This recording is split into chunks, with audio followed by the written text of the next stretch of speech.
All right, Mike Knox, how's it going? What's up, man? It's good.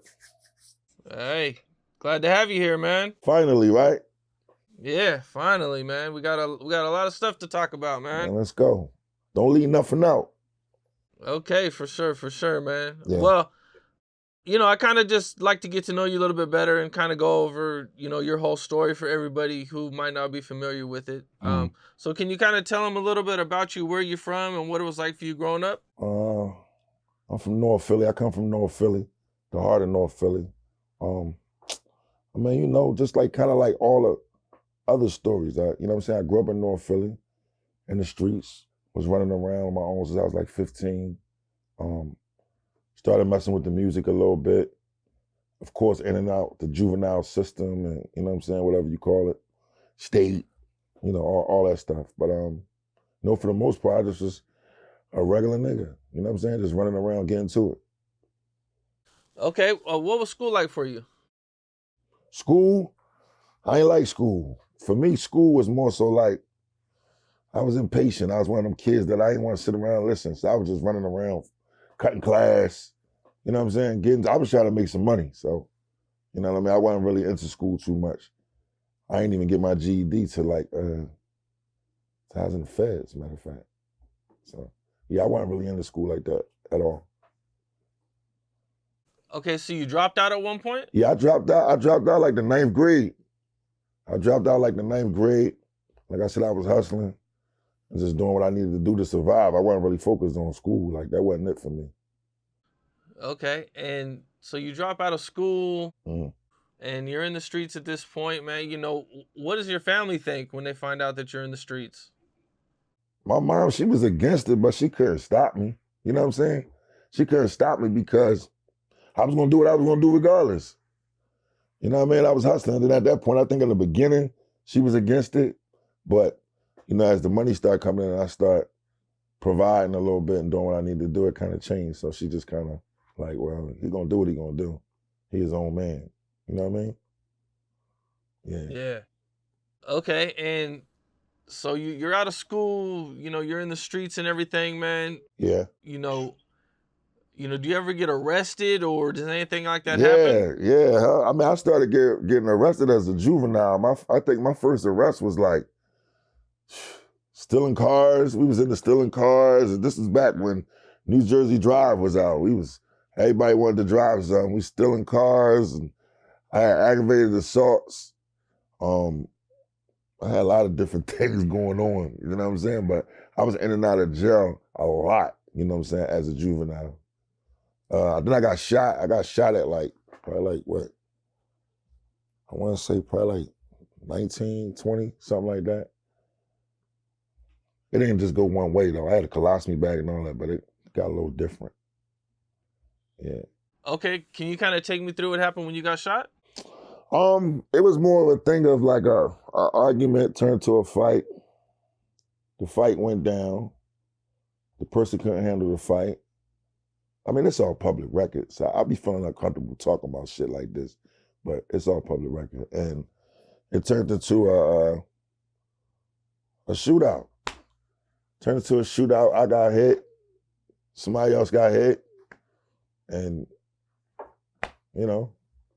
the rest is history.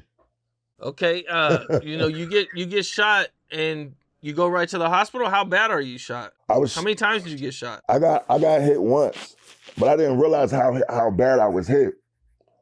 And this was back when the police would pick you up. Like if the ambulance wasn't there fast enough, they would pick you up and put you in a paddy wagon and take you there. So they took me there. So I didn't realize how bad I was hit till I got to the hospital. And I'm like throwing up. I'm like throwing up bad. Like I couldn't even see the blood like where I was leaking from. But I'm like throwing up bad. And then next thing you know, they put me to sleep. I woke up, I had a fucking colostomy bag on me. So I had to shit out of a bag for about a year. And one of my legs was messed up and the doctor told me I wasn't really gonna never be able to use that leg again. I'm like, man, you crazy. And I just started dragging my leg around until it got like, you know what I'm saying, better. That shit just made me paranoid. So I started carrying guns after that. Wearing bulletproof vests, carrying guns. It just got a little different. Damn. Yeah. How many surgeries did you have to go through? I had to actually go through 2 surgeries. The first surgery was when I got shot, and then I had to go back to get another surgery to reverse for the colostomy bag. And I was blessed to be able to not have to keep the colostomy bag. So I had to go back for that. And that was worse than getting shot. So at first you thought you were gonna have to wear that for the rest of your life? Yeah, I did. But because they said the bullet had shattered my bowel cord. So it wasn't definite that I was going to be able to get it reversed. You know what I'm saying? And I was blessed to be able to get it reversed. You know what I'm saying? So just imagine you walking around every day with a shit bag on and you just don't know if you're going to be able to get it reversed or not. Damn. Yeah. For a year. Damn, man. And you in the middle of a war. You're still going through it with the actual situation. And the person that shot you is like, that's what he do. You know what I'm saying? That's what he's that. So, and I'm young at the time. So you know what I'm saying? That turned me up to make me be a certain way because now I got to have my head on a swivel because it's active. We on it at that time. We talking years ago. We talking 90s. Like, we talking like 97, 96, something like that. Were you still in the streets even with the bag on you and everything? Yeah, I had to be. I still was hustling. Still was hustling, coming through. Anybody in my city that know me will tell you, still was hustling, still was coming through. Back then I had the Audi 5000, gold Audi 5000, the crazy system in it, running around the Cuban link chains on and, you know what I'm saying, getting to it. Damn. Okay, and you said this, this changed you and made you turn up? Yeah, it made me, that's what actually made me start rapping because I had I started having like a bad temper. I think I used to be having like hot flashes all the time, I guess from when I got shot. So I'll never forget the first encounter that I had with my bad temper was when they had me in the hospital, like all my niggas was there. Like my mom was there, my pop was there. And the detectives came to the hospital. And when the detectives came to the hospital, they tried to talk to me. So I'm like, I don't want to talk to them. You know what I'm saying? And they pulling out mug shots and they got like all these mug shots. This why I'm in a bed, like I'm fucked up. I'm literally just waking up. Like, you know what I'm saying? Like from the surgery and all that. So they like, yo, did one of these guys shoot you? I'm like, man, get the fuck out my room. And they like, yo, he very disrespectful. And I'm like, fuck, I'm not telling y'all shit. You know what I'm saying? And that was my first notice of like my reaction, like after being shot. And I started to be like that all the time. So I never forget, I went to go see my doctor. My doctor was like, you should find something to do to just, curb your attitude, because your attitude is shitty. It's fucked up. So I'm like, damn. So I start like writing stuff down that was bothering me. Then it just turned to me start rapping.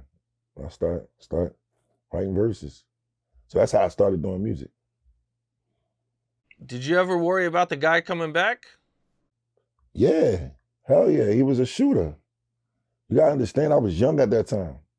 You see what I'm saying? So I was in the streets, but I was more of a fighter at that time than I was playing with guns. But, at that point, you ain't got no choice but to step up and do what you gotta do. You know what I'm saying? So yeah, I had to be on it. It was like that. He was a different type of guy. You know what I'm saying? He approached you at one point, right? Yeah. Yeah. As time went on, like I said, my left leg was kind of bad. And what happened was, I'm washing my car one day, but I knew what kind of car he drove, right? And I'm doing something to my tire and this car come up. And when the car came up, it was him. But the way my leg was, I couldn't get myself up in time. And my gun was inside the house. But my window was right there. My cousin was staying with me at the time. And I'm like, damn, he got me. As soon as I seen the car, he like hopped out and he like, yo, I just want to holler at you. So I'm like, damn, he already hit me once. You know what I'm saying?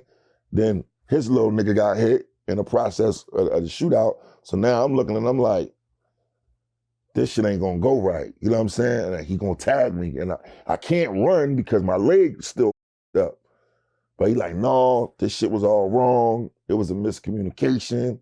you know what I'm saying, on their end, and it just got kind of, we kind of squashed it, which was kind of like the best thing to do at that time, at that period in my life at that time, because like I said, I was active, but I was more of a fighter than I was playing with that. You know what I'm saying? And he was polished at that time. Like that's what he do. And he was older than me. So it was a different thing then. Okay, and I believe at one point, you moved out of your house early? Yeah, I moved out my house. I left home when I was 15. Never went back. How come you moved out so early? Because at the time, right, my little sister, dad was there. We ain't really get along like that. Like we cool now though, but we didn't really get along like that. You know, it's like going through that you ain't my dad shit, and you know what I mean? So I was sticking my chest out. So it's like, man, I'm out of here. You know what I'm saying? And I was just on my own. Like, that's what I wanted to do. You know what I mean? I wanted to get money. You know what I mean? I was hanging around older people that was hustling. I wanted to get money. So I started living with my man who was older than me. You know what I'm saying? And I started getting to it. What was that like for you being out at such a young age? You're kind of on your own at that point. I would say the first maybe couple months was rough. Shit, I was damn near homeless at first, like nowhere to go. Like my family wasn't like I ain't had a family where we had all these houses, and like I didn't have that. Like my family was small, you know what I'm saying? So for me, it's like I might stay over my man's house this night. I might stay over my other man's house this night. We used to play ball back in the day, so I play ball all day, and won't nobody know I might sleep on the bench that night. Come back, they think I'm coming back to play ball, but I never left. You know what I'm saying? And then I go to my grandma's house and wash up. You know what I mean? Put something on, then come back out. So my whole day would be cool, but I'd be like in my mind while we playing ball when it's getting dark, like where I'm gonna stay at the night. That made me try to figure out I needed to hustle. So I started hustling weed. You know what I'm saying? Like I was just doing whatever I needed to do to survive.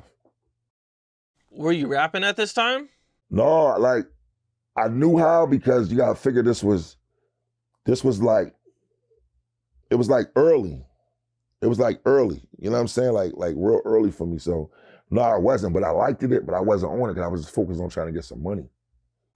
Okay, and you move in with your friend, and how does that work out when you guys are living there? My man, he was older, so his mom had left him my house. I think she had moved to like Jersey or something.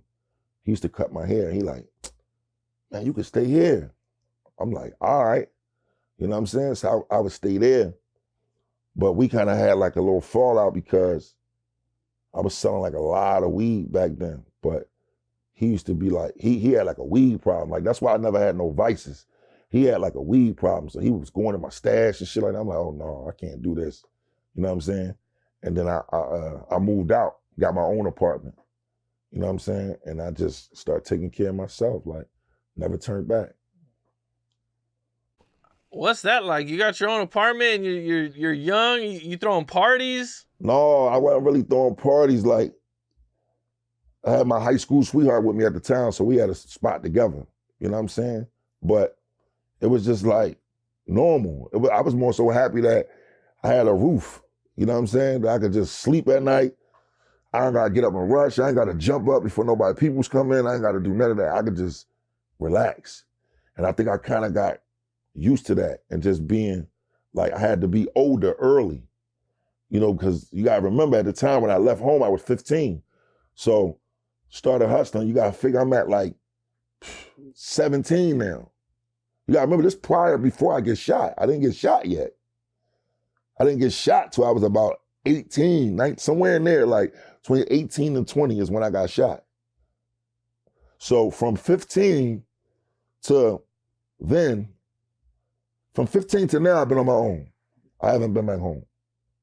Okay, and I believe you said when you got shot was when you started rapping? Exactly. Who are some people you looked up to? One of my best friends, he was always rapping. So I used to always go to his house when I was like 10. Like I used to wear sneakers and all that. Like go up on this. I used to have all the sneakers. I used to go up on this big at the sneakers. He had the turntable. We played with the turntables and all that. But he wanted to rap, so I would mess with it, but I wasn't really messing with it like that. So it was just always like in me.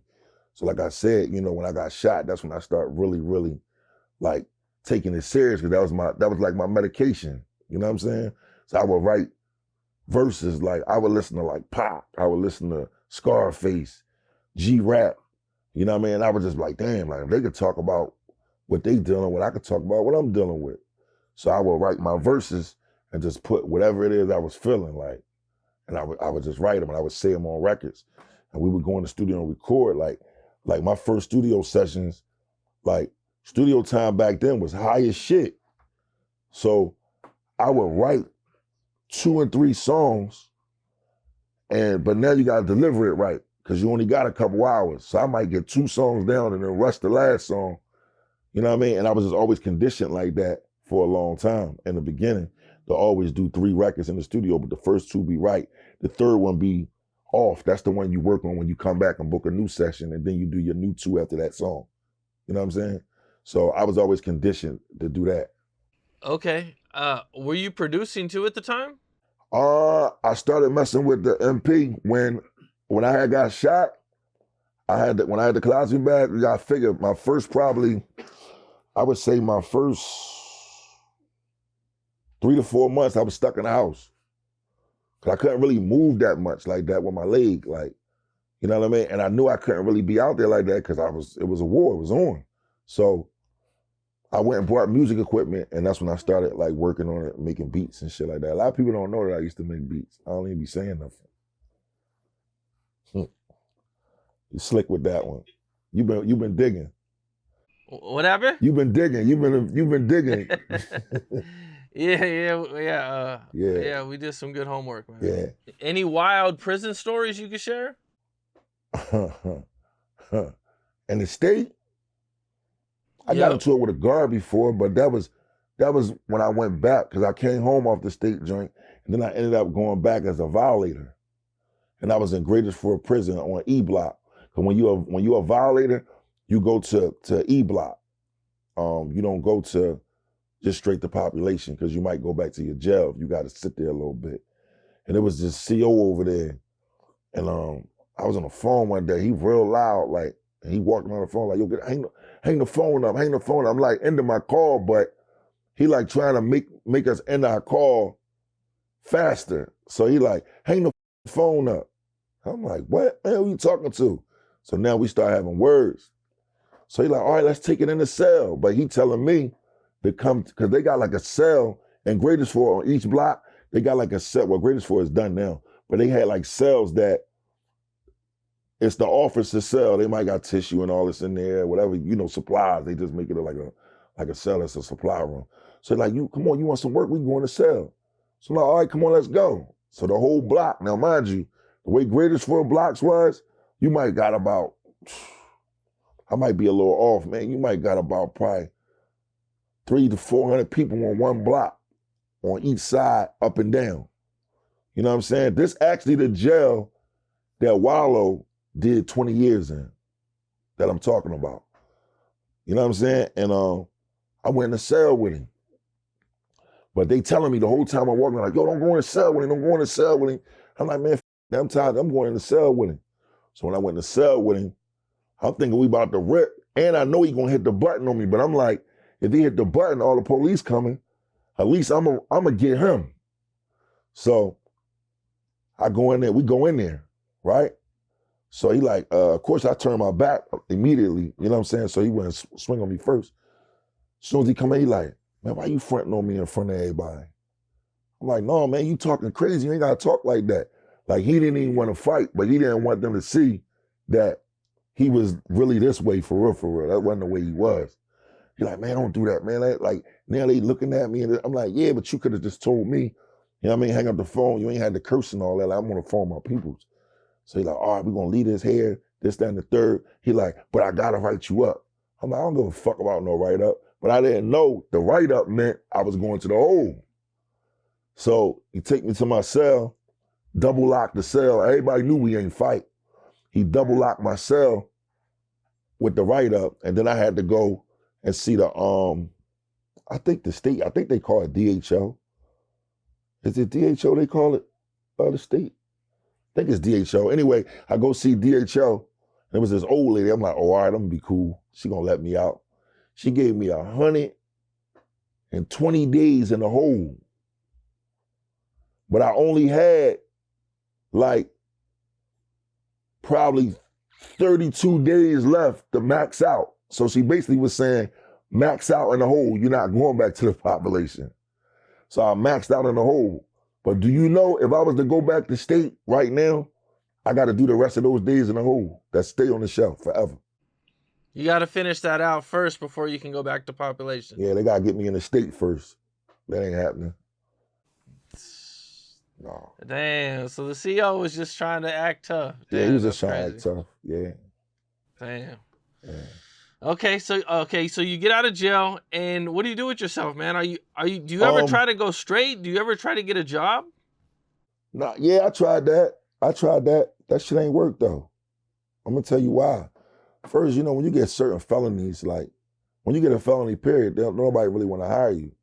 You know what I'm saying? And then any job that come, it'd be like under the table jobs.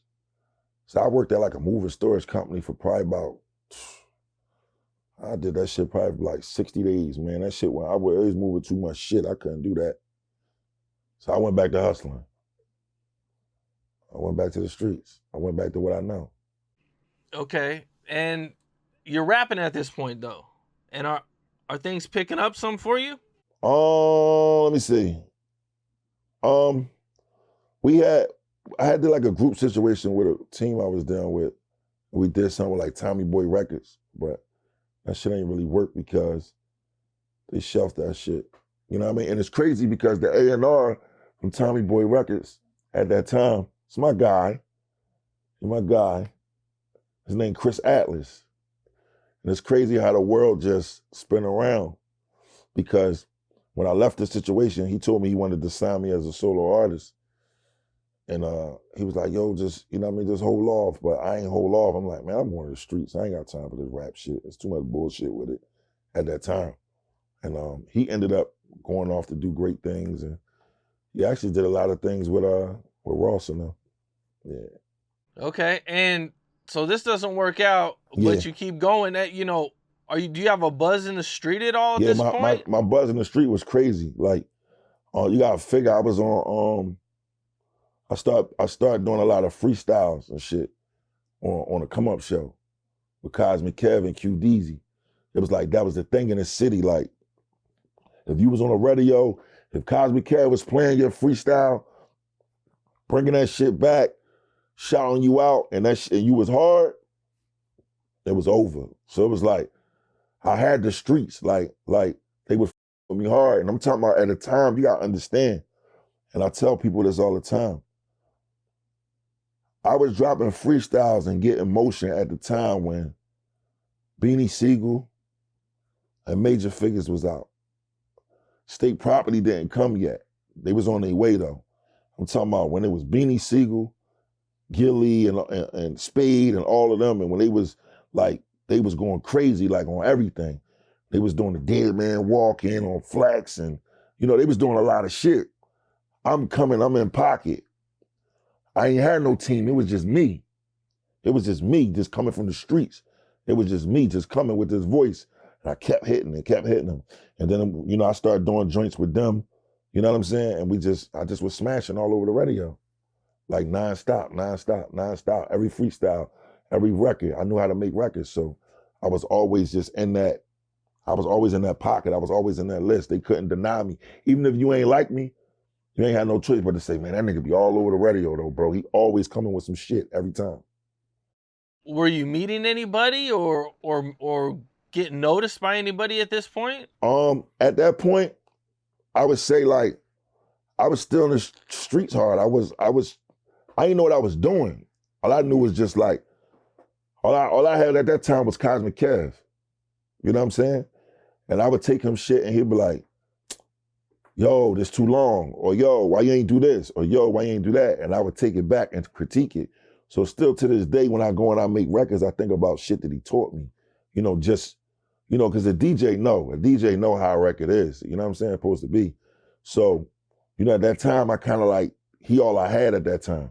And we used to go at it. I'm talking about like, we used to argue, yell at each other, damn near about to fight, like all kinds of shit. This used to be crazy.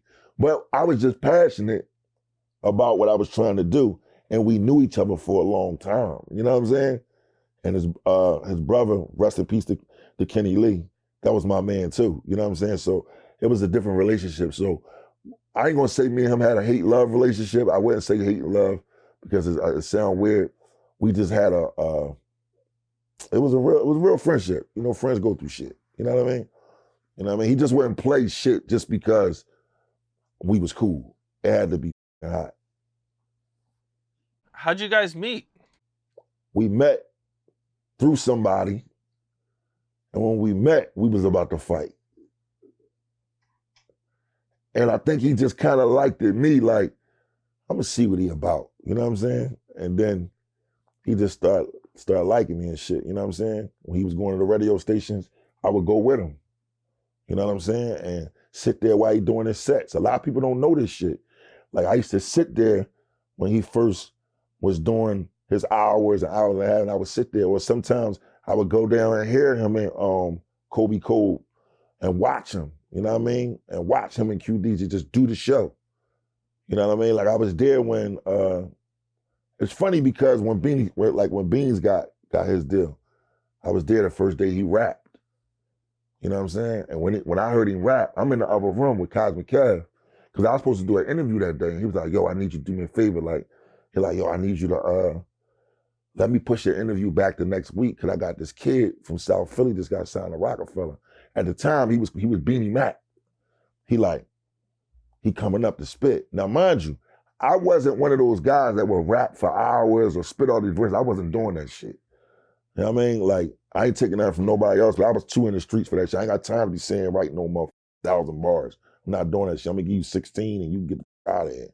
So he came up. I said, all right, cool. I said, I want to see him, because nobody knew what he looked like. So I'm like, all right, bet. He like, come up. I come up, I'm sitting in the DJ room with him, but they on the other side. That nigga started rapping. I was like, man, I'm done with this rap shit. He got it.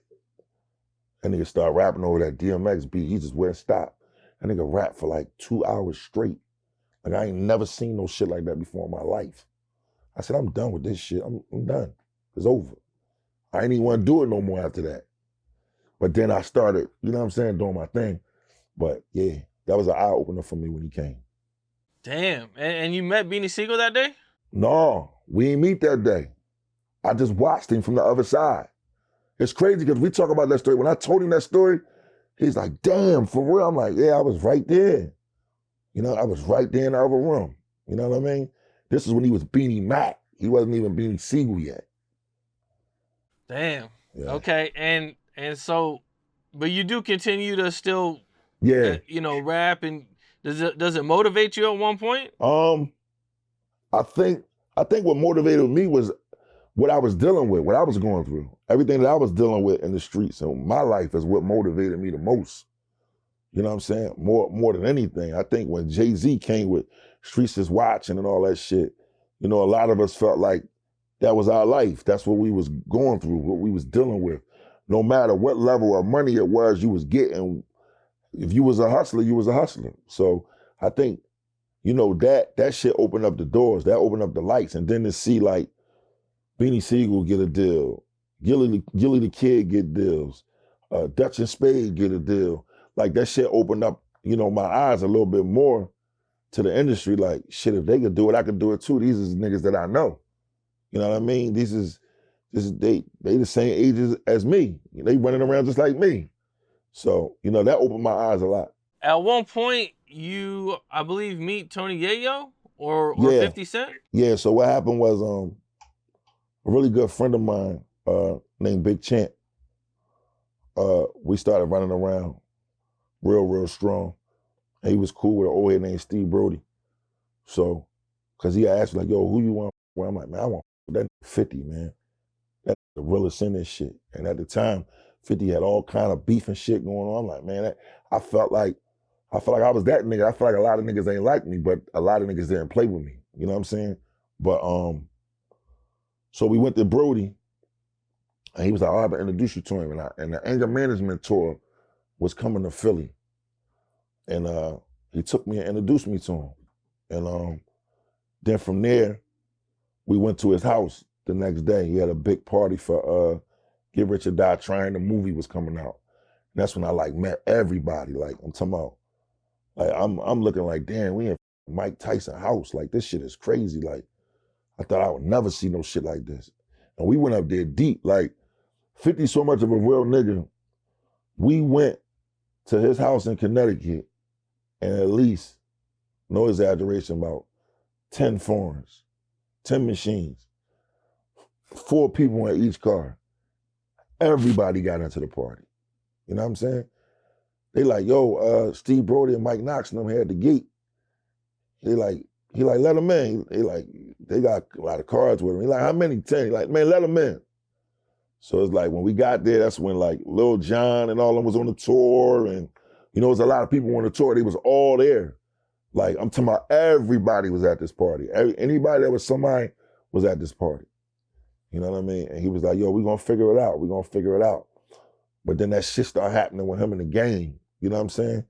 Like they start going at it. So it was like, to be a new nigga trying to come into something when some shit like that going on, it wasn't the perfect timing, but you know what I mean? And then we had a show.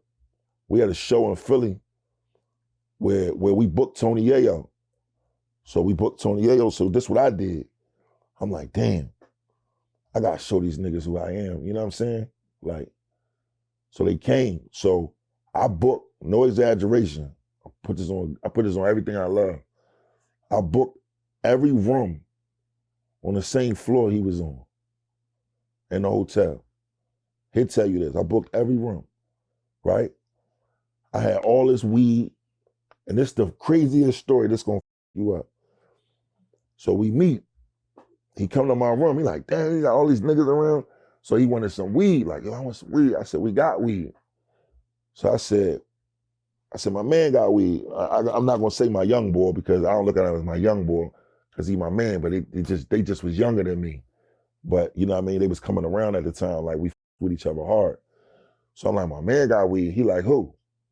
I'm like, right here. I pointed to him. He was on the game. It was Meek Mills.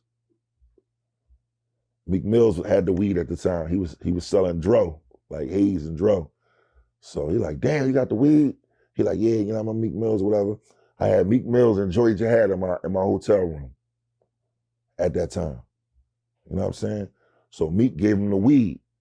Like, Meek was so thorough. Then I had the Mike Knox Game Over G on the t-shirts on. He had one on. Joy Jihad had one on.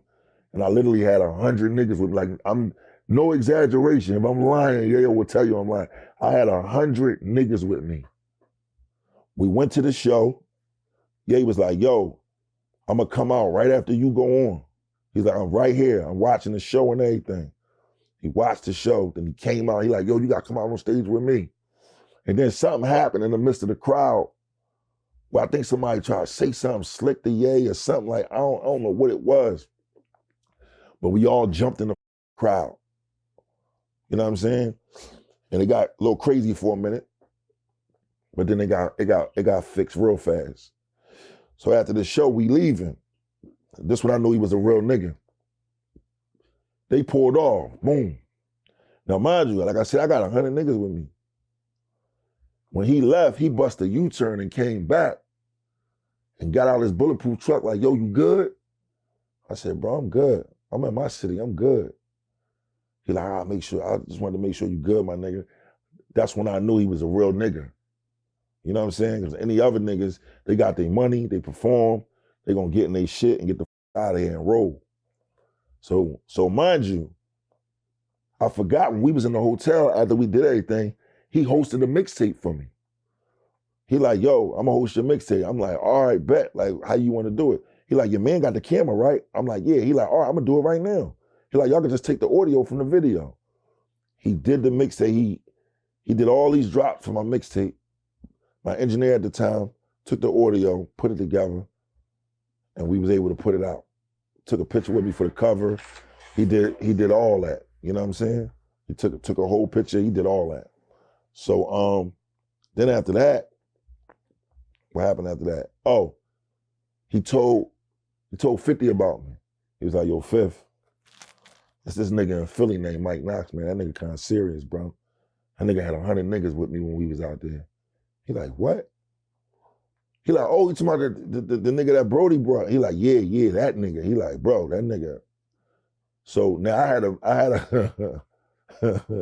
had a meeting. This how off I was at the time. I had a meeting at G Unit. And I came up there, I thought that was the way I was supposed to be. First time I came up there, I had like 50 niggas with me, like coming to the office. It's like, you can't let all these niggas come with you. Like, what you doing? And then I finally had the meeting with Shy Money. I had it, because they kept hearing so much about me. And it was like, let's figure out what we doing. You know what I'm saying? But like I said, the shit was going on with Game. And that was kind of like a little thing at that time. He was focusing on that. And then I had a meeting with Shy Money. And I played music for him and all that shit. And he was like, yo, I'm gonna let Fifth know what's up. Like we gonna figure something out. And at the time, it was between me and Hot Rod. And Shy Money was working with Hot Rod. You know what I'm saying? No disrespect to Shy Money and nothing like that. But the difference was Shy Money was working with Hot Rod. I think Hot Rod was from Arizona. Now that I know, years later, Hot Rod was from Arizona and Shy Money was living out of Arizona. So I think he was like working with Hot Rod. You know what I'm saying? He liked me too, but his investment, he was investing in Hot Rod or whatever. So, and I guess that's who Fifth liked at the time. So he went with Hot Rod. You know what I'm saying? And I kind of like just sat back and just still didn't give up and was making my way. You know what I'm saying? Just grinding it out. You mentioned Meek Mill. So you knew Meek Mill even way back then? Hell yeah, me and Meek Mill from the same hood, from North Philly. Yeah. Do you remember how you guys met? It's crazy. I don't remember the first exact day we met. I want to say it might have been through Oskino, because Oskino and Jihad was cool, and we used to take Jihad around to battle people. So I think it was like kind of one of them days where Meek and Jihad was together, because Meek and Jihad used to kick it together back then when they was young. So I think it was one of them, like, it might have been like that, like, and then I recognized, like, damn, Meek, you live right around, not too far from, where I'm at. Because I lived on 16th and Cecil B. Moore. It used to be 16th in Columbia, but 16th and Cecil B. Moore. And he was from Burke Street. You know what I'm saying? So that's like literally, you know what I mean? So it was just like, we just mashed. He was always like cool. He was never like, no bullshit. We was always cool. You know what I'm saying? Was he rapping at the time? Yeah, he was rapping. He was rapping his ass off. He was down with Headshots at the time. And I remember he had went to jail. I think he had went to jail for that case. If I'm not mistaken, I think that's the case where he was on probation for a long time, where the cops beat him up and all that shit with the gun and all that dumb shit. And I think his bail was for like 10,000 or something. I think they probably couldn't get him out or something like that. But when he did get out, he parted ways from them. But I had a studio on Delaware Avenue, right? Like the Sugar House is there now, a casino, but my studio was across the street from there. And my old head, me and him partnered up with it, after he kind of fell back. And they used to come down. You know what I'm saying? Joey Jihad, Quilly, Meek, AR Ab, they all came. And the first song that Meek and AR Ab did was really with me over a freestyle off my Philadelphia mixtape. And I was cool with all of them. Like we was all cool. But he was rapping like that then, like rapping over beats for hours and all that shit. He was doing that shit then. He always was going to be. He just needed a shot. He was doing it then. Damn. Yeah. You got any memories or stories you could share from back then with him? Yeah, I remember when he started getting his look.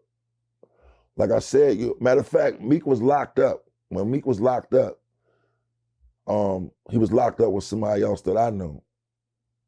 And that person was down for attempt.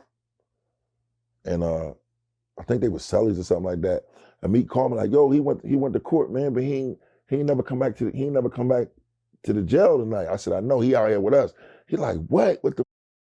But Meek had a detainer, and I remember he was like, yo, tell Kev play my shit for me, man. And he had like a lot of freestyles and all that shit then. And then he came home and he started tearing shit up. Booking his own studio time. You know, it'd be him, it'd be all of us in the Batcave studio. It'd be me, Meek, Gil, O'Malley, Black De Niro, that 8 Gang. Like it'd just be a Garcia, Ready Rock. It'd just be a bunch of us in there. You know what I'm saying? Just knocking out records. Like he'll be doing a session and he don't even care niggas is in there. We all would be doing sessions, but we all would just be in each other's session. You know what I mean? And everybody was from all over, whether niggas are strapped or whatever. We all with each other. You know what I mean? Laugh, joke, kicked it. Like, and we did that shit for years. And a lot of people don't know a lot of songs and freestyles that Cosmic Kev was playing came from us being in the Batcave, just kicking it, not even planning it. Like, yo, what beat you working on? Y'all working on this? You got a verse for it? Yeah. You know what I'm saying? Like, it just would be like that. Me could be like, yo, you got something for this? Yeah. And that's just like how like a lot of freestyles and records got done. I remember at one point, you know, there was like gonna be a G Unit Philly. Yeah. So what had happened was Fifth had liked it a lot of artists in Philly. Cause you know, like we was we was on World Star and you know, YouTube was blowing up. So you had a lot of rappers on YouTube rapping and freestyling and being on all the DVDs. So he was like, yo, I wanna do something. You know what I'm saying? So I was like getting artists together, you know what I'm saying? And he's like, yo, start your own thing out there. Yayo was like, yo, start your own thing out there. You know what I'm saying? Grab these niggas and make something happen. I'm like, all right. And I like took people to Fifth. I took Reed Dowers to 50. I took Cheat Raw to 50. And then I ended up just putting my own thing together where it was like me, Tone Trump, Vegas, and Cotty. You know what I mean? I had the studio, so I was invested into a studio with a OG of mine that believed in me, you know what I'm saying? So I was able to do whatever I wanted 24 hours. So all we did was record music. And we did a mixtape. And when we did the mixtape, we put some heat together. We just was pushing, you know what I'm saying? But eventually some things fell off. I got booked. But in the process of that, even before that and after that, I think kind of like the media shit was kind of too much for certain people. You know what I'm saying? Because if you look at G-Unit always had got some type of backlash, whether it was good or bad. You know what I mean? You gotta be really built for this shit to really understand it. You know what I'm saying? And I think some people just didn't understand it. You know what I mean? Niggas was younger than them, though. So, you know, being older, I'm pretty sure they understand like, damn, Knox really was looking out for niggas. You know what I'm saying? Like trying to give niggas a chance, an opportunity or whatever. You know what I mean? And like even like with Tone Trump, like I used to always be on him because I always looked at him like, yo, bro, you getting the right attention, but you going the wrong direction. Why the fuck is you on the internet with 2 guns sitting on your lap? Do you know they could zero in and get these serial numbers and charge you if these guns come back stolen? And he would think that I'm trying to taint his image, but I'm really just telling you, don't go that way. You know what I'm saying? Like, look at what Boosie going through right now. And I was telling him not to do this shit back then. You know what I'm saying? So, and me and him have conversations, you know, here and there where he like, damn, big homie, damn, bro, you was really being big bro. I really understand now. Like I didn't understand, and I felt like you was just trying to stop me from doing what I wanted to do, but you really was trying to show me the way. You know what I mean? So, it's a different thing now. He doing his thing. Yeah, for sure. For sure. Do you ever go on tour with G Unit? Yeah. When I came home from my Fed bid, I went on tour with 50. We was going for like, maybe right before COVID. We was going for probably like 2-3 months. Every day on the jet for like 2-3 months, going everywhere. So yeah, I definitely did that. What was that like? Do you have any wild stories from being on tour with 50 and everybody? It was unbelievable. Put it that way. It was very rich, comfortable. Everything is 5-star, nothing less. I'm talking about from the towels to the food to the hotels. Nigga, I had a hotel room so big, I went back downstairs and gave him the key, thinking they gave me his room. I thought it was his room. Like, yo, I think y'all gave me the wrong key. And they like, no, that's your room. And I'm like, damn, this my room? My room looked like a mansion. Like, literally, like, this shit was crazy. And then it's like, you're doing a show, you're doing the in-store, then you're hopping on a jet and you're going to another state. Then you're hopping on a jet, going to another state. You're hopping on a jet, going to another state. Then you're in a car, then you're here, then you're on a jet, then you hopping off a jet to get on another jet. This shit was crazy. You understand? I'm fresh out the feds and this shit is happening. I'm like, what the okay. You know what I mean? So, yeah. Is there any wild times that happen? As far as what? Like any fights or anything on tour? Somebody always get punched on. You know how that shit go. There's always somebody that put themselves in a bad space. But not really, because we don't be looking for no trouble. We just be trying to do what we gotta do and get out of there. We never the ones that start no trouble. And like, niggas don't be wanting lawsuits and all that shit. Nobody got time for that shit. Niggas on grown man time. Now you're with G Unit and everything, man. Mm-hmm. And you'd mentioned the whole game situation, man. I think you put out a song dissing Game and Young Buck. Oh yeah. Yeah, at that moment it was like, whatever they gotta do to get on. If we gotta go head up, that's what we gotta do. You know what I'm saying? Did you ever meet Game and Young Buck before the song Buck. or anything? I met Buck before. The Buck came late though. But yeah, I met Buck. Like Buck was a cool. Like Buck is I still don't understand some things, but who am I to speak on it? You know what I'm saying? Like that shit is bigger than me with them. But Buck was a cool nigga. I used to talk to Buck when I was locked up. Like, you know what I'm saying? Like Buck used to like FaceTime me and all that shit. Like, I mean, I could talk about it now because I ain't in no more. But, before all this other shit started going on with Buck, like Buck used to pick up the phone. All of them used to pick up the phone for me. Buck, Ye, Fifth, they always picking up the phone for me. You know what I'm saying? So, yeah, I met them niggas. Now, when you get on though, but his biggest issue is with Ja Rule. Yeah. Do you ever run into Ja Rule or have any incidents over his beef with Ja Rule? No, because you would have heard about it. No. Like, my loyalty a little bit wired different. You know what I'm saying? So, no. No. Mm-mm. Now, at some point, you guys end up at the BET Awards in 2012. Right. Can you kind of take me through that whole night and situation? As I remember it vividly, we was there for, how about this? I do you one better. I remember being in the G Unit office, right?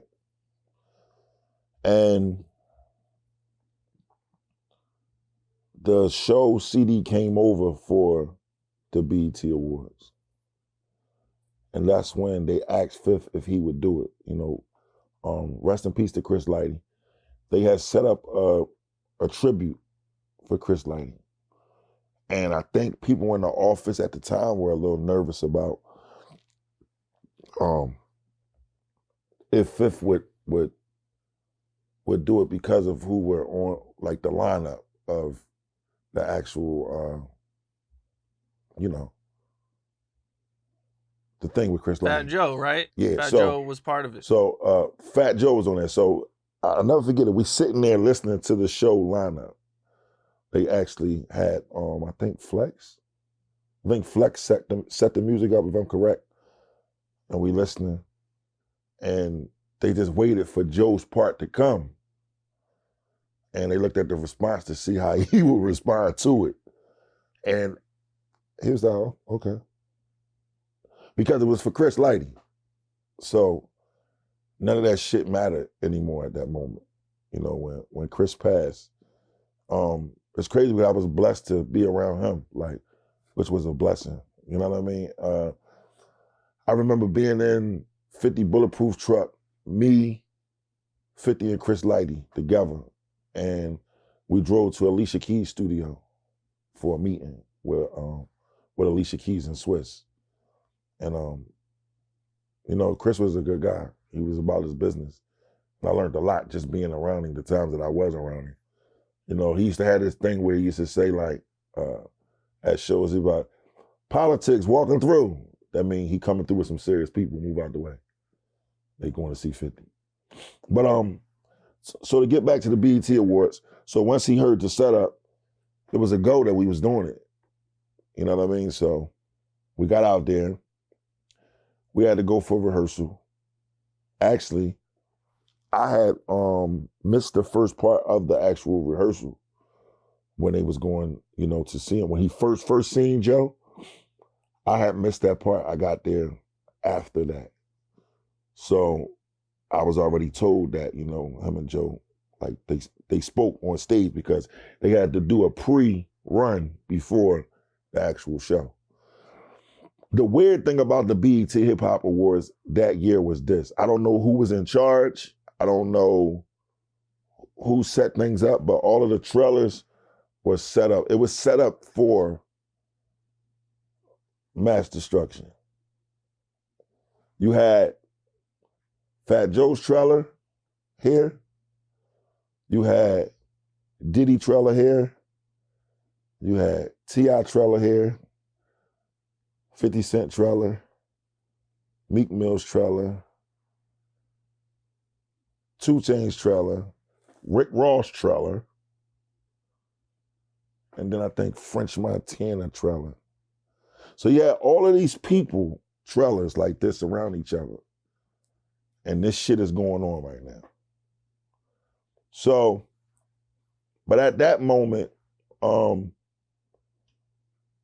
everything with Joe was off. Like Eve Rivera was fifth guy, who was Fat Joe's guy, and well, Eve is like a brother to me. He did my video, Back Block, my first major video when I came home. He showed me so much love and got it sent to so many different places for me. And Eve has done, I think BMF, Power, all these different things, and Bobby Brown Special, all these different things. So anyway, just making sure I plug my guys right. But so everything was cool at that moment. When it was time for us to walk to the stage, before it was time for us to walk to the stage, I guess Gunplay had arrived. The space that we was in, you could still see the front. Fifth was doing the interview inside his trailer. All of us was outside of the trailer talking, kicking it. We spotted him, we seen him.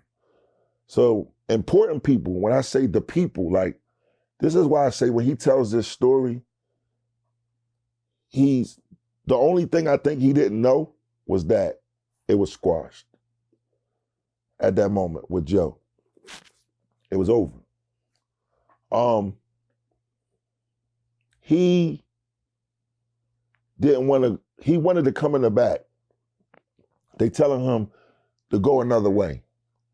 I don't know if because he felt like, why am I going another way? Or no, I'm going in the back. This is where I was told to come, or whatever case may be. Ross and them had already went inside. The shit had already happened with Ross and Jeezy. I don't care about that shit. That ain't my business. But Now, mind you, prior to that, we had already seen Meek. Meek is my man. We took pictures, all that shit. Boom. Meek and them went in. Gunplay still standing back there. Now, you got executives that's telling him to go another way. You got people from Interscope telling him to go another way. He's being told this multiple times to go another way. And he realizes in the process of being told that he see us back there. I think he's seen Yayo, or he said whoever he's seen, he knew like we was back there. So now he's really like, oh, that's why they tell him, oh, I know. So he want to be seen now. So what he did was, we got to walk because the timing of the show, they're performing. You know, it was Missy, Buster, Joe. I forgot who else was on there. But we got to get to the actual inside and to the stage in order for Fifth to be on the side of the stage before it's time for him to actually go on and do his part. Because nobody even knew he was there. They didn't expect it. This is a moment in hip hop. This is a moment for Chris Lighty, one of the biggest legendary managers in the game, that's no longer with us. This is a moment. So it's not about no violence. It's not about no bullshit. Everything is, it's cool, calm. So we like that. We walking. Come on, let's go. We got to get to where we got to go. We walking. Fifth's not paying it no mind at all. He's not even thinking about none of that shit. I don't know what he's thinking about. He's not thinking about that at all. He never shows any type of emotion or anything where it's an issue. So when we get to the steps is so small, right, that Gunplay times itself walking, because there's so many of us, only 2 people could walk like this at the same time. So he makes it to where as though he kind of meets Fifth. I don't know if he thought he was going to swing on him. I don't know if he thought he was, whatever he thought he was about to do.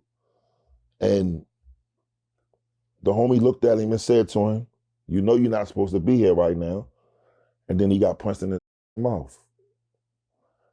And after he got punched, he got his ass beat from the steps down to the ground. And all I remember was we were him up, because it's like, you always in complete violation, number one. We here for Chris Lighty. We're not even here for this shit. Nobody not on nothing. Rick Ross even walked through prior to that and wasn't on that type of time. You know what I'm saying? But you making it an issue where we just moving in peace and trying to do what we got to do. But nobody's going to play with you because you out of bounds. You out of bounds. And you've been talking all this crazy shit on the internet anyway. And now you got to be the man that you say you are. So he got his ass beat. That's it. In the process of the fight kicking off, I'm the biggest one. So by me being the biggest one, they starts pepper spraying. So when they pepper spray, in the midst of them pepper spraying me, I'm already all over them. You know what I'm saying? So when they start the pepper spray, everybody's like spreading out, but the pepper spray hit me big. So when the pepper, I don't know what type of pepper spray this shit was, but it hit me. So when it hit me, I falls. Like, damn, boom. So now I'm trying to get up. So I'm feeling somebody hit me in my back. They not punching me in my face. No, none of this shit. I'm getting hit in my back because I'm falling trying to get up. The only reason why I'm not swinging back is because I think it's the police. I'm thinking the police is trying to, contain me because I keep getting up. So I'm thinking they trying to contain me to cuff me because we beating his ass in front of them. So if you beating somebody's ass in front of the police, what are they going to do? Arrest you, right? So I'm like this, but I can't see. I'm just keep feeling this in my back. If you look at the video, I never got hit in my face, not one time, right? So now, I just hear the cop like, get up, get up, get up, because I guess they sprayed us again. So when they spraying him, they spraying me again. This is when you see him like dart off. And then I'm getting up. You know what I'm saying? But they let me through, and I went in and we did the show.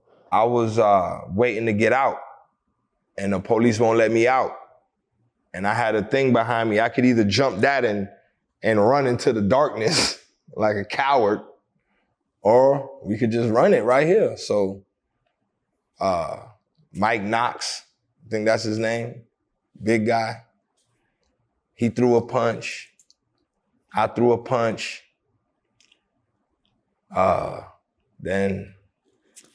So from the video, you know, they all kind of jump on you. Yeah. You know, and then it gets broken up. Yeah, then it get broken up. And then the pepper spray broke everybody up, and then it was my turn. But before that happens, you go after somebody. Yeah, then I jumped on one of them. I think it was Mike Knox again. But prior to that, I grabbed his chain off his neck and swung him like a rag doll and took his chain off his neck. Now, my thing is this. This shit happened 10 years ago. Not 10 months ago, 10 years ago. Why are you still talking about this shit? Because this was gonna happen. This is how bullshit start trickling up.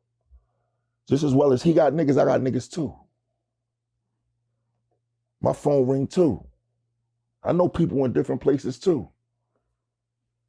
You understand what I'm saying? So now you making a situation that's not a situation anymore. I get it. You feel away. You got your ass beat. All right, you want to fight? We can fight. You want to get in the ring? We get in the ring. What you calling Yayo out for?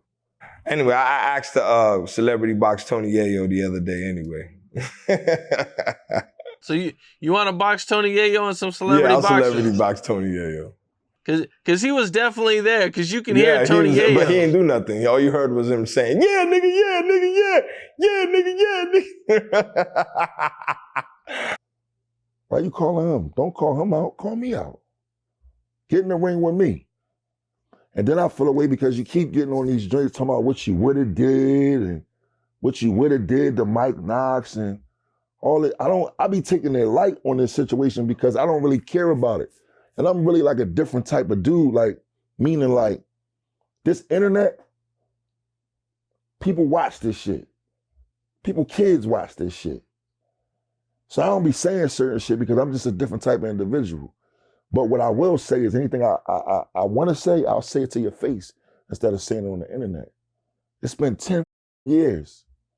It's 10 years and you still talking about this ass whooping that nobody gives a fuck about. Like nobody cares about this ass whooping. And you sit here saying, if you had a knife, what you would have did to me, or I would have stabbed him in his armpits if I had a knife. No, you wouldn't have, because if you would have did that, you wouldn't be here today to talk about it. Then I jumped on one of them. I think it was Mike Knox again, and I wish I had my shank on me. Then I was already going out with a bang. And I said, nah, don't take the shank, dog. Don't add no extra charges, dog. But if I would have brought that, I would have jabbed him right in his armpit right there. Nah, let me take that back because they gonna persecute me again, dogs. Gunplay says he's gonna stab Mike Knox. Nah. But I just, just try to get some get back. There's no way in the world you would have did something like that to me and thinking you're going to be here to talk about it. And that's just what it is. We're just going to be real with what this shit is. Everybody keeps saying what they will do, what they about, what they this. There's no videos of me being knocked out all over the internet. He gets knocked out on a normal basis. This is what he gets into. He gets drunk and gets up. I don't do drugs. I don't come from none of that. You understand what I'm saying? So my thing is, let that shit go, because it's gonna get ugly for no reason, because you keep bringing up shit from the past and you kicking up dust. And at the end of the day, if you feel away and you want to get the shit off your chest, let's get in the ring and get it off our chest.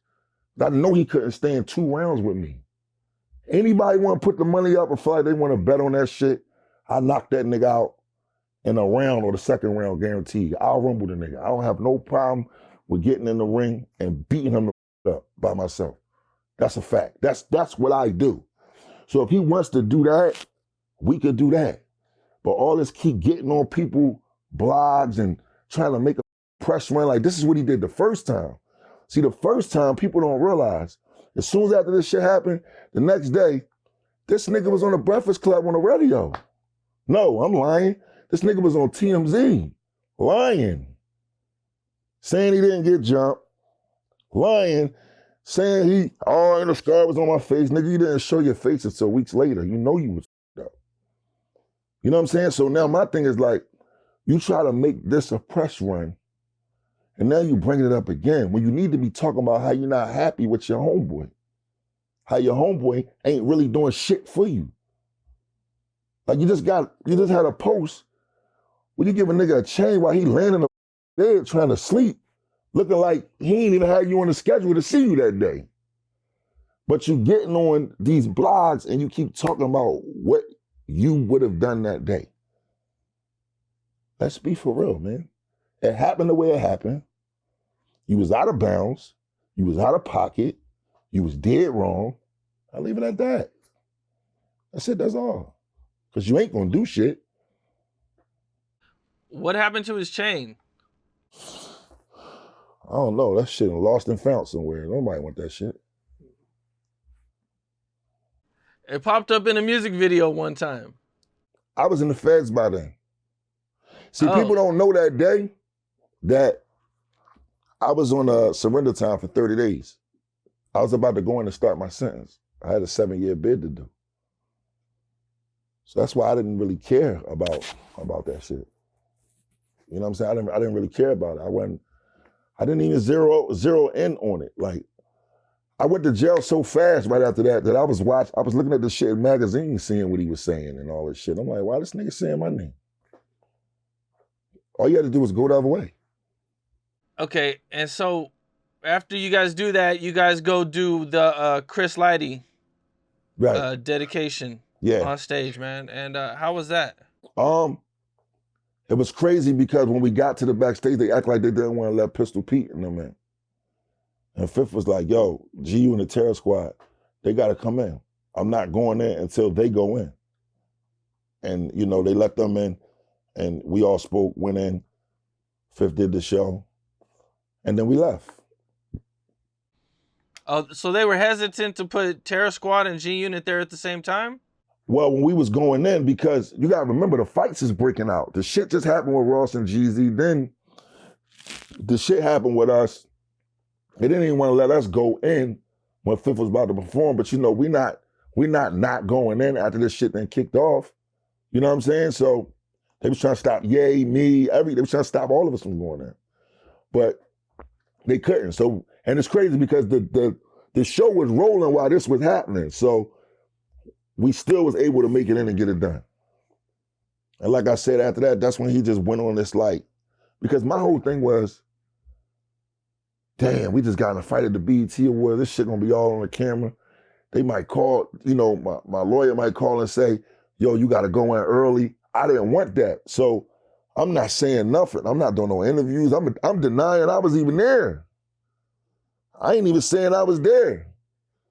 But he going on at TMZ and then he calls in the Breakfast Club. He just trying to do like a whole promo run, thinking somebody want to talk about this shit. We thinking he gonna leave this shit in the street. He took it to the radio and made it something else. So I just followed up because what happened was the first video that came out was me down on the ground, pepper spray, and him hit me in my back. So in his mind, he thinking, oh, it ain't no other video. Yeah, I could say this, that, and the third, right? So he kept saying, yeah, I caught one of them. That was his first interviews. I caught one of them niggas. It was a fat one and this and that, da, da, da, da. And then like probably a day or two later, the real video came out. Somebody had it. That's when people start with their phones. And that shit hit World Star and everything changed from there. Then I started getting the calls and all this shit. And, you know what I mean? It's crazy. You know, at one point, 50 and Rick Ross start to have issues. And I think Ross dissed Fifth or something like that. Ross dissed Fifth on on a record or something like that.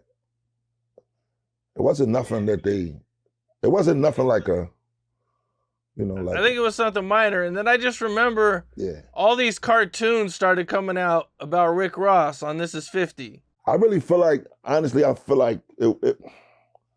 really feel like Ross did that just trying to level himself up. Like, there was a point in time that, I ain't gonna say a point in time, but there was a point in time that if you diss 50 Cent, right, two things is gonna happen. One, it's not gonna go well for you. Two, your name gonna be in the headlines next to his. So at that time, his name was right next to Fifth every time, with the beef thing. You know what I mean? And I think it was just like, what? So, that's when they, start going at it. Because, Fifth ain't ducking no wreck with nobody. You know what I'm saying? Like, I think the ones that they should be concerned about is the ones when he don't say nothing back to him. You know what I mean? That's when it get a little different. But it wasn't a friendly competition because it just came out of nowhere. I guess he felt like he wanted to go at homie. You know what I'm saying? And homie wasn't going for it. And at one point, Rick Ross signs Meek Mill. He signed Meek Mill. It's crazy because he signed Meek Mill probably, 2000 and maybe 11, I think. Maybe 10 or 11 or something like that. But, and that was another thing I didn't like about the situation. Because me and Meek come from the same hood. We both from the same city. And, at the end of the day, Fifth is my man. Yayo is my man. You know what I'm saying? Like, they're my brothers. Like, I could get anything from them. They'll do anything for me. And in his defense, Ross is his man. Ross changed his life. And it got a bit tricky with me and Meek for a second. It got uncomfortable because it was like, we knew like if we ever seen each other, we wasn't going to go at each other. Like we wasn't going to do that, but we didn't like it. It was uncomfortable. We actually just had a conversation about that shit recently. You know what I'm saying? Because it was just an uncomfortable thing. Like, you know what I mean? But he understood that they were already going through it before he actually decided to with Ross. You know what I'm saying? And, it just like was what it was. It's kind of like knowing two people that know the same people and they both going through some shit. Yeah, man. That was, I can imagine that was probably pretty difficult for you guys. No, it was. It definitely was. And then it got difficult again later for me when him and Meek started to kind of like go through it for a second. Only because it was just like, I didn't understand what was going on. And I wasn't here. I was in the feds. You know what I mean? It was uncomfortable. You know what I'm saying? But they worked it out. You know what I mean? They talked and seen eye to eye or whatever. Like, you know what I mean? That's what men do. You know what I mean? And guess what? I just feel like even with this situation, when people, when they get physical with people, it's hard to turn that around to make it like, okay. You know what I'm saying? But when you going back and you keep going back, all you're doing is making people on your side. You're just making people on your side upset. You're making people on my side upset. They don't want to hear that shit. They don't want to hear what you would have done to me. You know what I'm saying? Same way your people don't want to hear what I could have done to you or what I will do to you. You understand? Nobody wants to hear that shit. So it's like, leave that shit alone. If not, if you feel away, then let's get in the ring and fix it. Easy. One of the things you're very well known for is your fight with Beanie Sigel. Right. Now, I know you guys have, a good relationship now, So without, getting into the specifics and everything, can you kind of take me through, what happened and everything that night? Yo, it's crazy because that fight is older than the shit with Gunplay. Very, very older. Like, that shit is like, I don't even remember that shit. All I remember is we got to fighting in that moment. You know what I'm saying? And we got to fighting, man. Like we both ain't like what each other said, and it was like, well, it is what it is, and we got to ripping. You know what I'm saying? And anybody know Philly niggas? Like you come from Philly, that's what we do first. We fighters. Like I could walk out this interview and somebody could say something slick, and we could get the mixing. It's different now, but at that time, that's just how it was. It just was. Now the relationship that we have now was just an unfortunate situation then. But my thing be with these interviewers is like, I want them to ask him about it. They always ask me. Ask him. Don't be afraid to ask him. I would ask the way him. You're not afraid to ask me, ask him. If I ever interview Beanie Sigel, I guarantee you I'd ask him, man. So all you gotta do is ask him. And okay, so you guys getting this crazy fight in this club, man, and did you guys know each other before that? Yeah, we knew each other. We did music with each other before that. You know what I'm saying? I think we just gotta understand it. That's all. And we know people on both sides. I know people on his side. He know people on my side. It was rough for a minute. For a minute, the clubs wouldn't let me in if he was in there. They wouldn't let him in if I was in there.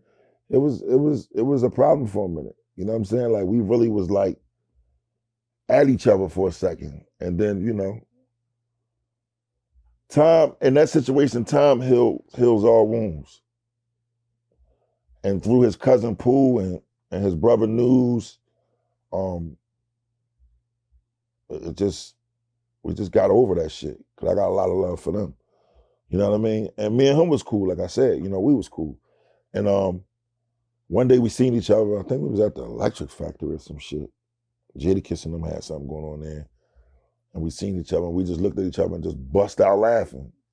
And hugged and it was just over. You know what I'm saying? We never, it was just over. And I think we had conversations about it. Like, it'd be like some shit like, nigga, your hand's big as shit. But nigga, your hand's big as shit. Like, it'd be like funny shit for us, like that people probably won't understand.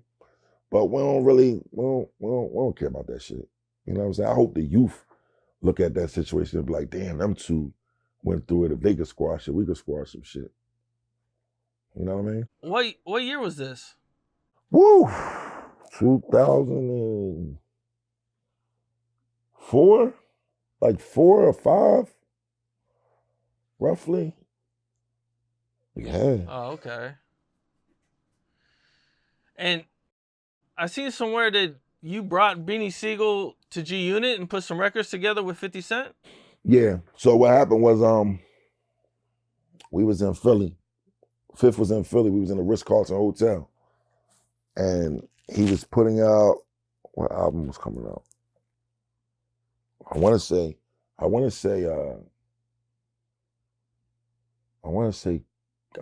Curtis album.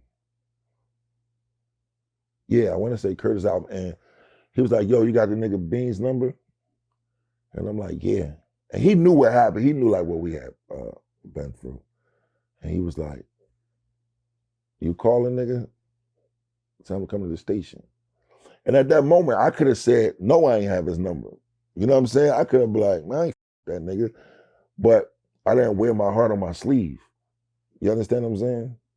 And I called him like, yo, come to the radio station. Homie want to holler at you. And he like, huh? He like, all right, now? I'm like, yeah, we here now. And then he came and, then I took him to the office the next day and he played records for him. And, that's when they did a few records together.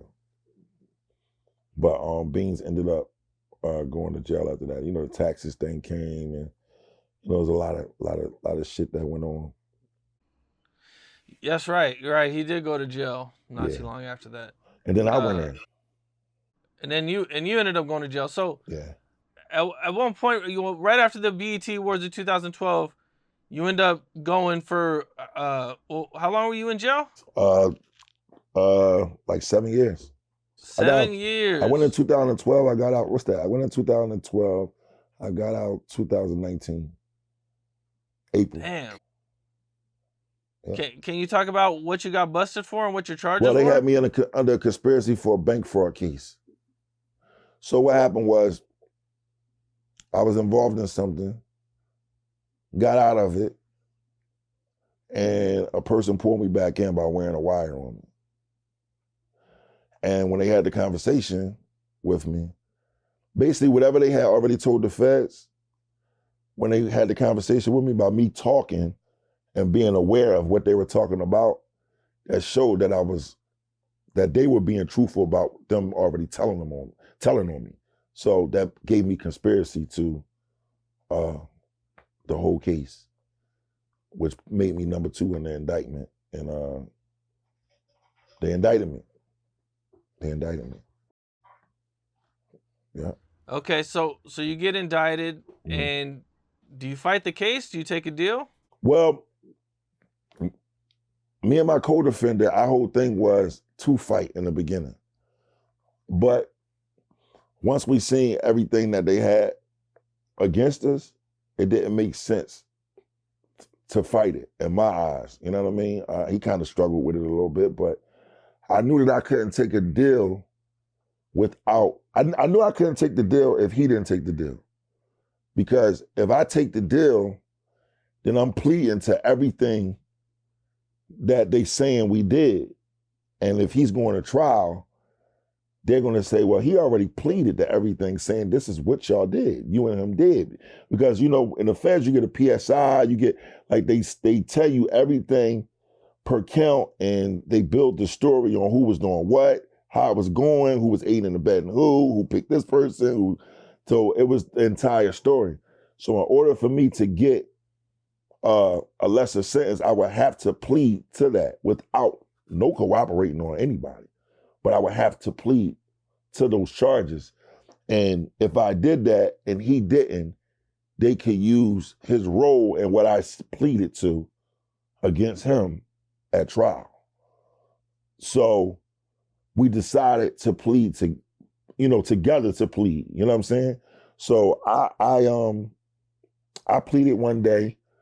He pleaded the next day behind me, and then we both got sentenced on the same day, but like 2 hours apart.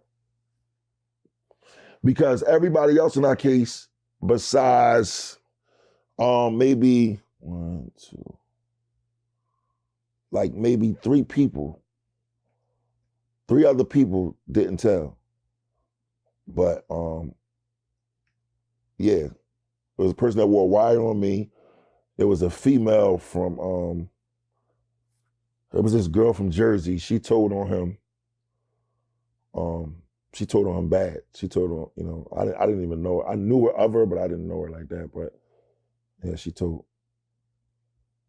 So, you've been to jail before G Unit, and now you're going to jail in the middle of, and you're from G Unit. In the middle of my shit. You know what I'm saying? 50 Cent, man. I mean, mogul, huge, man. What's it like for you now in jail, being from G Unit? It's crazy because, like I said, people don't understand when you're in the streets and you walk away from something that it can still come back to you. You know what I'm saying? Because I was actually out of it. I wasn't even doing it no more.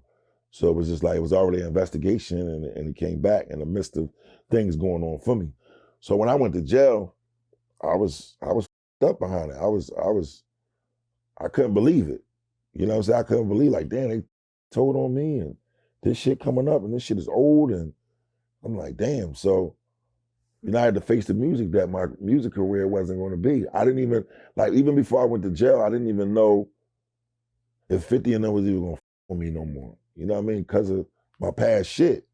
And they supported me every step of the way. Like, he gave me money towards my lawyer. He was even trying to put up money for me not to go to jail. But the lawyer couldn't guarantee that if the money was paid back, that I wouldn't go to jail. And he looked at me, and I'm like, nah, bro, I'm gonna just go do what I gotta do, because I don't wanna have this man put up $250,000 for me and I still go to jail. And then when I come home, it's like, I'm just a nigga that went to jail and you wasted $250,000 on, and you didn't get your money back from. Like, who wants to see that nigga? You know what I'm saying? So I didn't want to be that. You know, and people don't understand like so much he's done so much for me, you know, opportunities, sending me money, sending me a Sprinter when I got out, coming to see me in Philly when I got out, being in my video, just doing different things, you know what I'm saying? So, you know, when you got a person like that or people like that in your life, you're supposed to be there to do anything they may need you to do, you know what I'm saying? So whether it's rapping, security, assistant, making this run, being there, whatever it may be, that's what I'm willing to do for my people because that's just the loyalty in me. They didn't have to do shit for me. You know what I mean? I'm not just like that with them.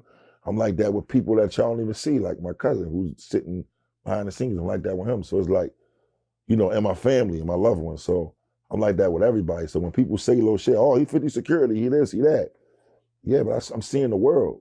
You know what I'm saying? I'm leveling up. I've made more money doing shit than other niggas have done doing that shit. You know what I'm saying? So, hey, I may be security doing this. I'm an artist here. I'm a manager here. I'm an entrepreneur here. I'm an owner here. It's like I wear multiple hats. And when you in this industry, you can't wear one hat because you ain't gonna get no more nothing. You only gonna get one check. So you gotta get in where you fit in with this shit. I see you were in the same jail as Southwest T. Yup. I was in the same jail as Southwest T. We was in Fort Dix together. Me and T was in a hole together. We used to talk through the vent. Okay. Yeah. Well, what was that like? Crazy. Now, me being in the jail, I can say that I had some moments in the jail where I had to get busy. You know what I'm saying? Cause jail is jail, man. Like I ain't want to run around in jail looking like the man and looking like, you know, like I ain't want to do that. You know what I mean? So I wouldn't care. I'd be in that joint woofing, walking around. People be like, 50 and don't with that nigga. They don't with him like that. He ain't, man, that nigga.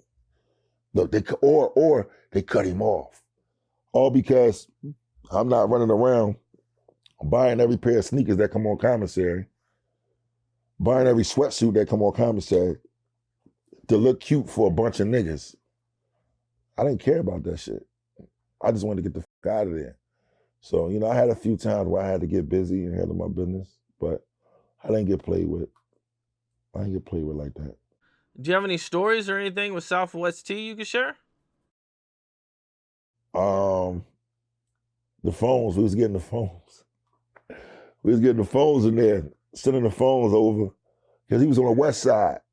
He know the vibes. He was on the west side, I was on the east side. Know what I mean? I don't want to say too much because if people in them joints that's still doing what they do, that's provide for their family. So all I'm gonna say is, you know, we was doing us. Now you get out of jail, and you know, what do you do with yourself when you get out of jail? Do you go, you know, straight back to the music? I did. At first I wasn't though, but people kept telling me, yo, you should do it, you should do it, you should do it. And then I had the support of my family. I had the support of my, you know, my close friends, my cousin. And I still had the G on the support. You know what I mean? They sent the Sprinter for me. As soon as I got in the Sprinter, the cameras was there, 50 was on FaceTime. So it was just like, let's go. You know, all I needed to do was just come with the record and just get busy. And I think for me, it was like, it was so much happening so fast that I had to kind of pace myself. But it was, yeah, that's what made me get back in it though, the support. People really got to have support. You know, when you go in them jails, man, it get a little different. So, you know, coming out, you be wondering what's going to be there for you. And you know you got to get your feet to the ground and get it, especially when you're a hustler. So I knew that I had to make some things happen. And that tour that I was telling you that I did with him, that was like one of the first things that we did. After I got out the halfway house and they gave me permission to travel and all that stuff, that was the first thing I did, the tour. What all are you working on right now? Right now, I got my own independent label called 1722 Music Group. My first placement was Work the Block. I got that put inside the Power TV show.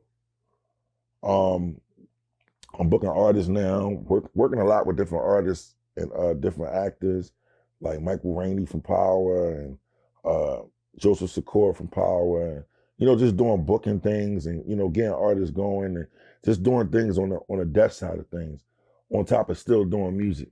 You know what I mean? Just hustling, just getting it wherever it's at, because there's so many like little pockets you could go in this music and make money, whether it be placements, whether it be publishing, writing, getting people deals, label deals. It's like so many things going on in Philly, so many people in great positions, and connecting people together and making things just work. So that's what my focus be right now.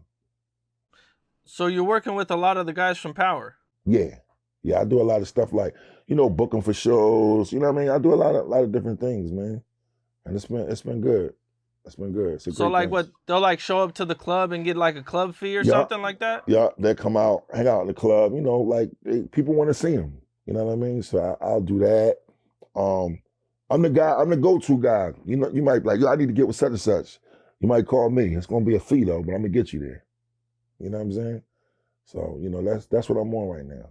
And building up my own label and, grabbing artists and, you know what I mean, being in these different labels. And I got people in different major labels in New York and in Cali. So I'm able to just do what I need to do. Okay, man, that's what's up. Man, that's a lot of good stuff coming out, man. And I got a partnership with my man Jerry Wonder. Got the studio in New York, Platinum Sounds, Wonder Music. So, we doing a lot of stuff together. We put some EPs out. We're gonna put some more music out, put out some more artists, you know what I mean? And really, really get shit done, man. We trying to work this year. This summer, we gonna turn it up. Do you ever go while they're recording Power? Are you involved in Power at all? Involved, I would say no, not involved, but I've been around it, yeah. I've been around it. I see how it go, and what they do is very quiet on set. And, you know what I mean? They be hands-on, but like I don't got nothing to do with no writing, no none of that. That's they thing. Power's dope, man. I love Power. Yeah. It's crazy for me. I think it's more crazy to actually kick it with the actors offset. To like because you gotta understand they acting, so their personalities is different from when they are on screen. They cool though, you know what I mean? But it's just different. And like Joseph Sikora, who plays Tommy on Power, is really, really my guy. Like he's really, really a close friend of mine. Shout out to Renee too. Those are like my bros right there. Like we really got like a real serious bond, and we just be talking about a lot of things with film and production companies and different movies that he got coming, and everybody got something that they working on that they're excited about. So just to be in the mix, I'm still learning. You know what I mean? Being around a lot of stuff, and of course you learn stuff being around Fifth, but you got to be a hustler in this. You can't just look for somebody to just hand you nothing. You got to get out there and get it yourself. You know what I mean? So building the relationships, I got a lot of great relationships. And this is why I say this thing with Gunplay is so irritating to me, because I'm building a brand. I'm somewhere else, but I am who I am. You understand what I'm saying? But I'm building a brand, and I'm moving on to try to do bigger and better things and not get caught up in this street shit. You know what I mean? And that's where everybody, like, what are we rapping for? What do we come in entertainment for? Do we come in entertainment to show that we just these super duper street guys and what, go to jail? I went to jail back and forth. How many more times am I going to go to jail before they say we're not letting you out here ever again? So for me, I'm in this to win. I'm not in this to be out here. Like now they see rapper, you know what they say? Indictment or die, one or the other. That's all they seeing. You understand what I'm saying? So it's like, my initial reaction to any situation, I'm going to stick my chest out because I'm not going to let nobody play with me. But at the end of the day, like my man say, if it's not a problem, it's no problem. If it's a problem, then we'll address the problem. Well, that's what it is, man. Man, Mike, I appreciate you, man. For sure. For sure. Dope history, dope interview, dope stories, man. No doubt. Man, I just appreciate you taking the time. For sure, man. Look, more music is to come. Get ready. My label 1722 Music Group. Get ready. You see the merch. It's right here, right? Just get ready, man. It's coming. That's what it is. All right, bro. Oh yeah, my social media. I gotta tell you my social media. Instagram at Mike Knox Official. That's MikeKnox Official. Again, Mike Knox Official. MikeKnox Official. Twitter's the same. They got this new thing now through Instagram. It's like Threads or Twitch, something? Twitch or something like that, I think. I don't know. I forget the name, but I'm on there too. You know what I mean? But like I said, just get ready. New music coming. You know what I'm saying? I'm working on a film too. I got a film coming too. I'm working on that. And I'm looking for artists. I'm always looking for artists. I'm looking for singers too, producers, everything. Like we went the whole full throttle. You know what I'm saying? Shout out to the whole Philly. Shout out to shout out to everybody that support me. You know what I'm saying? Shout out to Stack the Star of Records. Shout out to Big Money Records. Everybody in Philly that's doing anything. Gillian Wallow. You know what I'm saying? Just shout out to the whole Philly, man. Shout out to Cosmic Kev. Without you, I wouldn't even be here. Shout out to Ye Fifth, the whole unit. Y'all already know. Y'all know what it is. Shout out to my cousin Ray. You know what I mean? He don't do too much talking, but y'all know what it is. Until next time, man. I don't know how this gonna go, but till next time, hopefully I ain't gotta. My man? For sure, man. Hopefully, yeah. Man. All right. Definitely. For sure. All right, bro. All right, one.